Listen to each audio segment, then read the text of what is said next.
Democrat Jonathan Jackson represents the 1st Congressional District of Illinois and is one of nearly 80 new House members in the 118th Congress.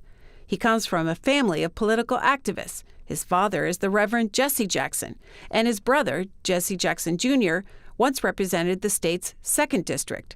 He told C-SPAN about how he became the godson of the late Martin Luther King Jr.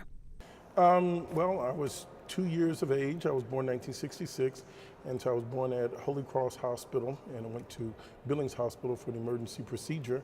And my father, Reverend Jesse Jackson, was in town working, and I had a bad bout of pneumonia, and Reverend Martin Luther King came over to the hospital, prayed for me, prayed with the family, and my father left University of Chicago Theological Seminary to join Reverend Martin Luther King, and asked him to be my godfather. He was there with Reverend Al Sampson, and so I've got vague memories.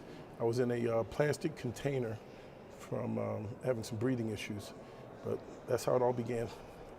And describe your childhood. Wow, exciting. I always felt like I was pretty much in the front seat of American history, that after about 2nd grade, I didn't participate in show and tell, that my father had a big event, mother and father had a big event called Push Expo. And so at that time, over 1 million people came to the event in the Stockyards part of Chicago. And so those were the characters of Zoom, of Sesame Street, the Jackson 5, all of these persons. And then I had realized during show and tell, many of the classmates were proud that their parents had booths, or proud that they attended the events. And I realized something was different about my parents. They were putting on the event, and I was backstage with the Jackson 5 and saw the characters up close and personal from Sesame Street and Zoom.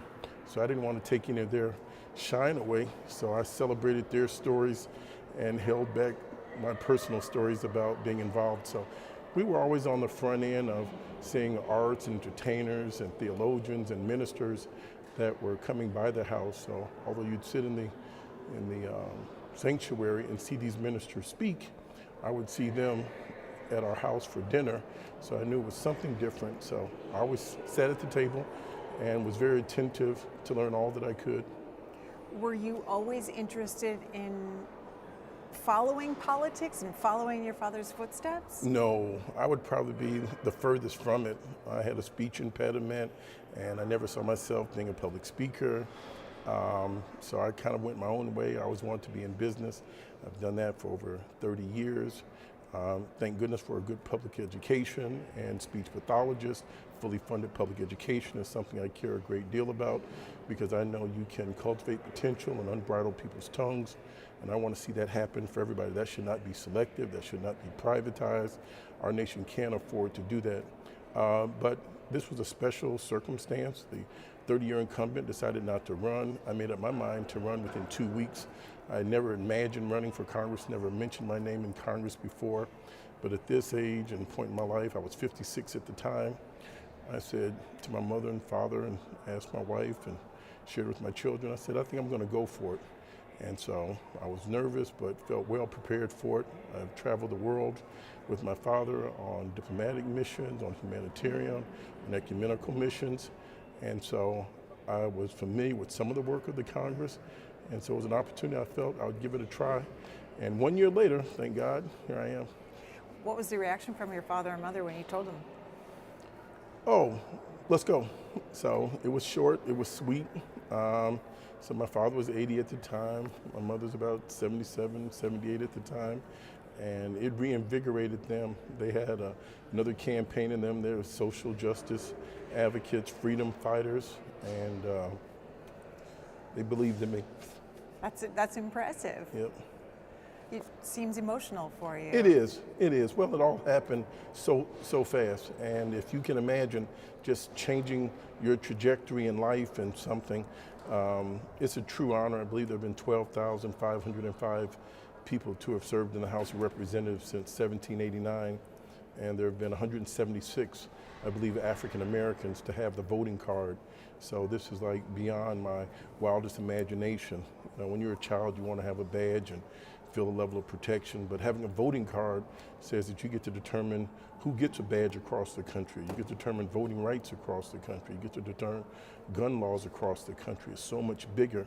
And so I would tell young people, one of my favorite books is by Dr. Seuss, The Places You Will Go, that you have no idea where you will go. I was 1987, I believe. I was 19 years of age.